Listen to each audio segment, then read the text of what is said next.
parce que l'intelligence peut répondre. Pour nous, cher Bernard Cazeneuve, pour les plus jeunes comme pour les plus anciens, vous êtes une figure inspirante. Pour tous les maires qui au quotidien œuvrent pour la sécurité de nos concitoyens, parce que nous savons que ce sont toujours les plus vulnérables qui en souffrent, vous êtes une source d'inspiration. Vous êtes assurément un des grands hommes d'État que compte notre pays. Mais vous êtes un homme d'une fidélité totale aux hommes et femmes habités des idéaux de justice sociale. Vous savoir aux côtés d'Anne Hidalgo aujourd'hui, à nos côtés, est pour nous une immense fierté. Et je vous demande d'applaudir très, très chaleureusement Bernard Cazeneuve.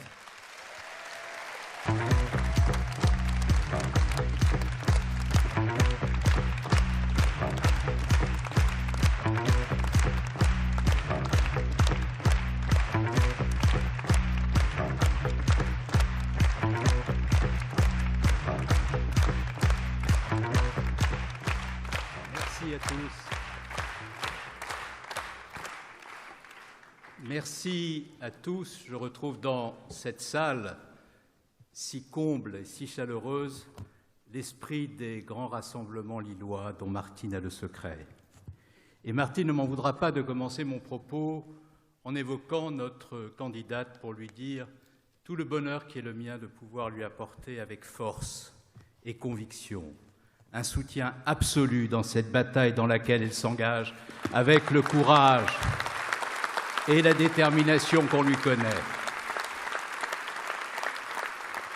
Ce soutien, je ne le donne pas simplement parce que Anne est la candidate de notre famille politique et que j'y appartiens depuis plus de 30 ans. Je lui donne aussi ce soutien avec beaucoup de cœur et beaucoup de raison parce que nous avons vécu ensemble des événements singuliers, difficiles, douloureux, qui ont laissé dans ma mémoire et dans mon cœur un souvenir qui me permet de vous dire, parce qu'elle était là à ce moment-là, et que j'ai vu quel était son tempérament et son caractère, qu'elle est une femme de cœur et qu'elle est une grande dame.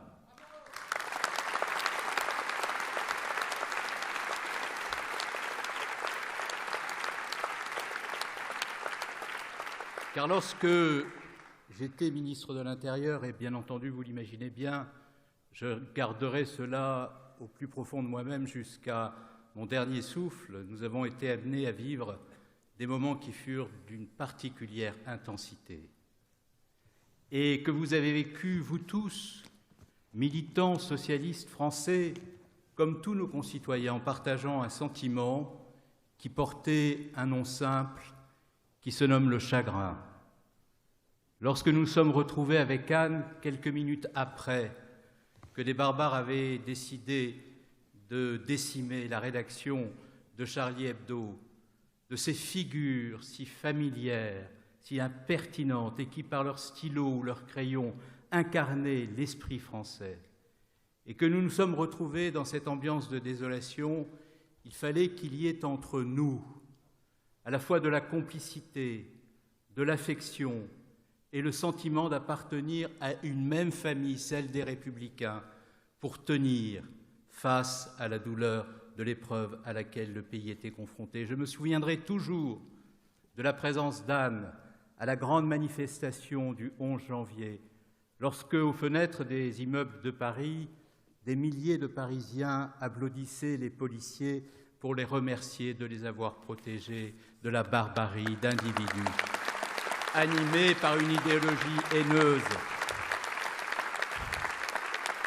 Je me souviendrai de Anne lorsque, avec une empathie profonde et une humanité que nous avions en partage, elle accompagnait les familles des victimes de ceux qui avaient perdu les leurs dans les attentats de novembre 2015. Et ceux qui sont dans cette salle et qui ont vécu ces moments avec nous savent parfaitement de quoi je parle, et notamment le couple de camarades dont je ne citerai pas le nom mais qui se reconnaîtront, qui sont ici aujourd'hui et qui savent à quel point Anne a su être dans l'affection, dans l'empathie à ce moment-là.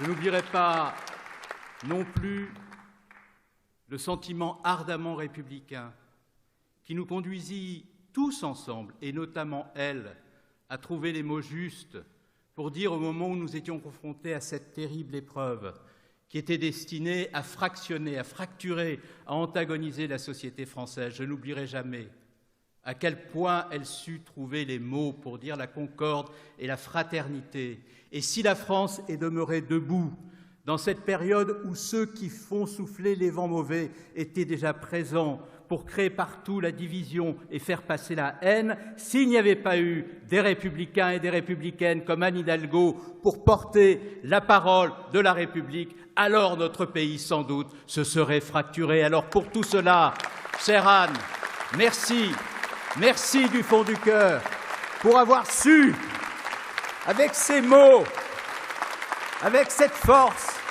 avec cette sincérité, nous rappeler ce qu'était la République, ses valeurs, ses principes.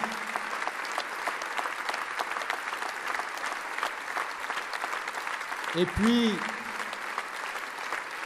nous sommes ici à Lille. Lille, ce n'est pas une ville comme les autres. Bien entendu, il y a Martine. Quand on est ministre du gouvernement, le fait qu'il y ait Martine à Lille est un bonheur et une angoisse. C'est un bonheur parce qu'on sait que sur les sujets les plus difficiles, on sera soutenu. C'est une angoisse parce qu'on sait que si les manquements venaient à survenir, on sera vilipendé, houspillé, rappelé à son devoir. J'ai eu le droit à l'un et à l'autre. Je me souviens de tout. Mais je me souviens notamment du meilleur. Pour peu qu'il y ait eu des moments qui ne relevaient pas, car ils ont tous relevé de l'amitié, je me souviens du meilleur et je me souviens notamment de ces moments où nous étions en pleine crise migratoire, 2,5 millions de migrants arrivant sur le territoire européen, une concentration de migrants désespérés, livrés à eux-mêmes, sans soutien, parfois sous la pression des passeurs qui prélevaient jusqu'à 15 000 € sur chacun d'eux pour les envoyer dans des ratios de fortune, affronter la mort sur des mers improbables. Eh bien, lorsqu'il y a eu 12 000 migrants venus d'Érythrée, d'Éthiopie, de Syrie, d'Irak, d'Afghanistan à Calais, qui étaient concentrés dans ce camp de la Lande où tout était précarité, vulnérabilité, misère, souffrance, solitude, et qu'il a fallu multiplier par 2 le nombre de places en centre d'accueil pour demandeurs d'asile, lorsqu'il a fallu, pendant cette période, ouvrir 570 centres d'accueil et d'orientation. Et je salue Emmanuel Cos, qui était à l'époque ministre du Logement et qui a fait un travail absolument remarquable pour que cela soit possible. Lorsqu'il a fallu ouvrir ces 570 centres d'accueil et d'orientation pour permettre à ces femmes et à ces hommes qui étaient dans les désespérances et qui avaient déjà vécu les persécutions sous les régimes absolument abjects qui maintenaient leur peuple dans la soumission et dans la négation absolue des droits de l'homme, Martine, un jour, m'a dit « Tu devrais réunir tous les maires de France et leurs associations à la Maison de l'Alchimie, leur demander de s'engager, et nous serons quelques-uns à s'engager à vos côtés pour faire en sorte que toutes ces femmes, tous ces hommes, tous ces enfants qui sont à Calais puissent être mis à l'abri et entrer dans le dispositif national d'asile. Et c'est ce que nous avons fait ensemble, chère Martine, et je veux pour cela, ici, à Lille, rappeler à nos camarades que lorsque nous gouvernons, malgré les difficultés du moment, malgré les épreuves, malgré les tensions, ensemble, nous sommes capables de faire de grandes choses pour vivre les valeurs que nous avons en partage et auxquelles nous croyons. J'ai évoqué 2 moments où la République fut convoquée dans ses principes. Et comme vous pourrez le constater, ce sont 2 femmes, 2 grandes républicaines, dont j'ai évoqué l'action et l'engagement pour leur dire ma gratitude et mes remerciements. c'est un signe quant à la capacité dans laquelle tu seras, chère Anne, d'exercer les responsabilités avec ces compétences, ce talent, cet engagement que l'on sait. Je n'oublie pas non plus qu'ici, nous sommes dans une ville qui a compté de grands socialistes et que nous ne devons pas non plus oublier l'héritage. Et n'oubliant pas l'héritage, nous dispenser de nous comporter en héritiers, dilapidant cet héritage en oubliant d'ailleurs ce que sont les enseignements de l'histoire, les fils de l'histoire dont François Mitterrand avait raison de dire qu'ils ne se coupent jamais, et les valeurs que charrie cette histoire et dont nous sommes comptables. Comment être à Lille, à quelques jours du commencement du mois de novembre, et ne pas évoquer, compte tenu du climat dans lequel s'engage cette campagne électorale, la belle et grande figure si symbolique de ce que furent nos combats, de ce que fut notre dignité, de ce que fut le courage politique de Roger Salingro.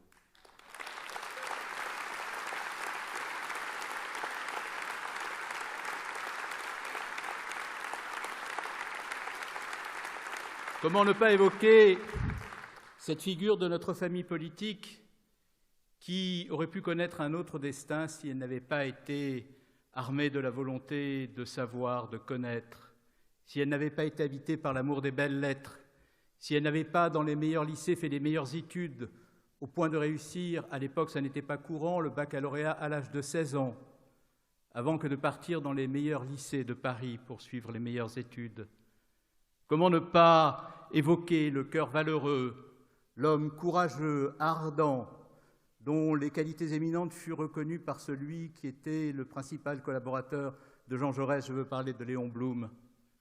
Comment ne pas avoir à l'esprit que c'est parce qu'il avait ces qualités-là que précisément il fut nommé ministre du gouvernement du Front populaire et que l'un des premiers actes qu'il posa fut la dissolution des ligues qui, en février 1934, avaient, avec une violence extrême et la haine au cœur, conduit des individus dont la haine était la modalité à s'en prendre à Léon Blum lui-même au point de le blesser et de conduire à son hospitalisation pendant plusieurs jours. Eh bien, c'est précisément parce qu'il avait décidé de dissoudre ces organisations qui portaient la haine de la République, l'antisémitisme, le refus du parlementarisme dans l'esprit et dans le cœur, que Salingro connut le pire de la politique. Le pire de la politique, c'est lorsque la politique s'abaisse en abjection, en invective, que la polémique devient insulte. Le pire de la politique, c'est lorsque l'invective se fait mensonge, que le mensonge se fait calomnie, que la calomnie se fait rumeur, que la rumeur se fait meute et que la meute se fait mort, comme cela s'est produit dans cette nuit tragique de novembre 1936. Alors je pense à Roger Salingro, ici à Lille, et à travers sa belle et grande figure républicaine. Je veux vous dire que ce qui caractérise cette droite extrême et cette extrême droite qui rentre dans cette campagne électorale avec bien des complicités et bien des mansuétudes, nous livrons un message qui n'a rien à voir avec ce qu'est le fond des problèmes auxquels les Français se trouvent confrontés. Cette droite extrême est toujours la même. Elle puise ses vents mauvais au même creuset. Pour reprendre la belle formule de Jean Jaurès qui disait que c'est en allant vers la mer que le fleuve reste fidèle à sa source, pour ce qui les concerne à eux, qui sont encore présents et qui n'ont en rien changé par rapport à ceux qui s'exprimaient dans les années 30, c'est en allant vers la boue que leur torrent de haine reste fidèle à sa source empoisonnée.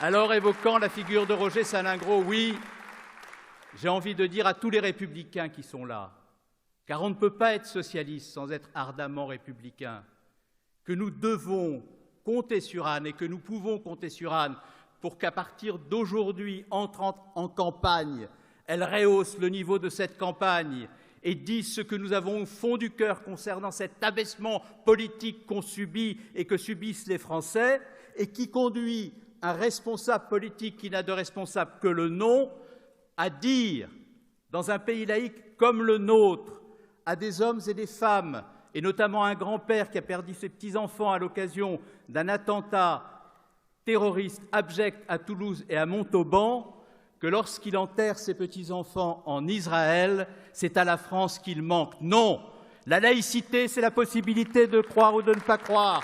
Et dès lors que l'on a fait le choix de sa religion, c'est la possibilité d'être garanti qu'on pourra la vivre librement. C'est un principe de liberté, c'est un principe de fraternité.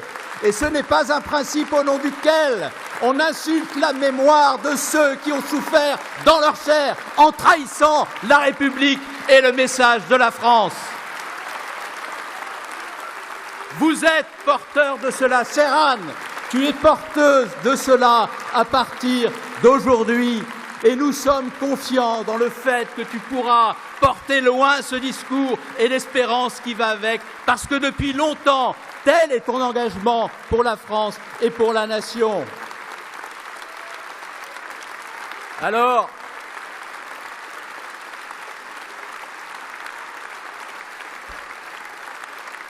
on m'a donné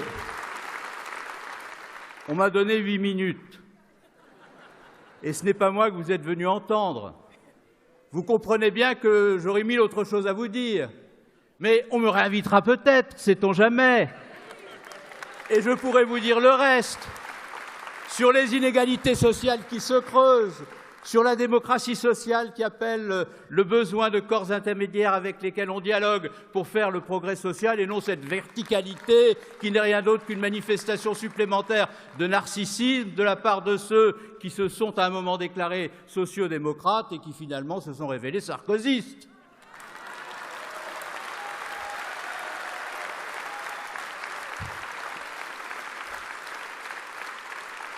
Et je voudrais terminer vraiment par une supplique à Anne.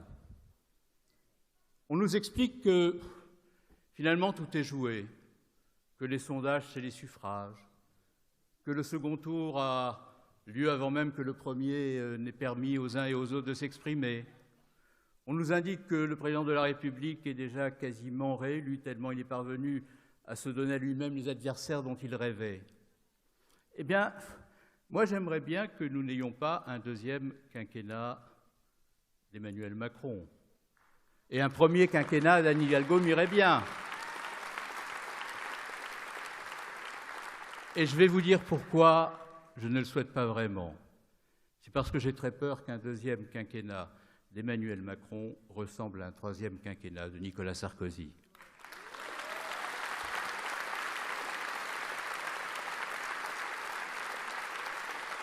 Alors, chère Anne,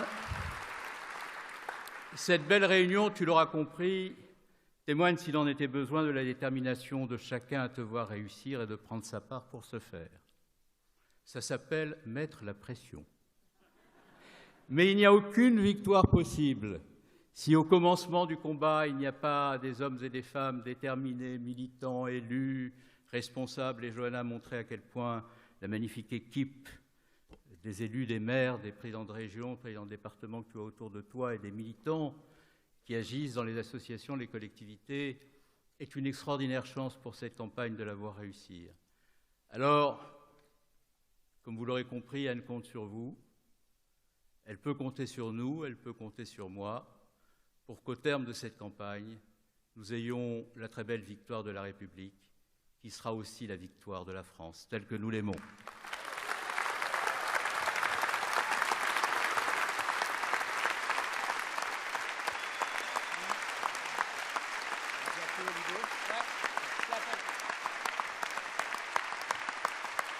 Un immense merci.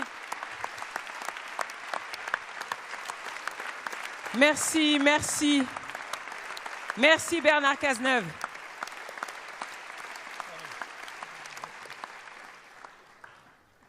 Appartenir à une formation politique, c'est faire preuve d'engagement. C'est aussi défendre des valeurs.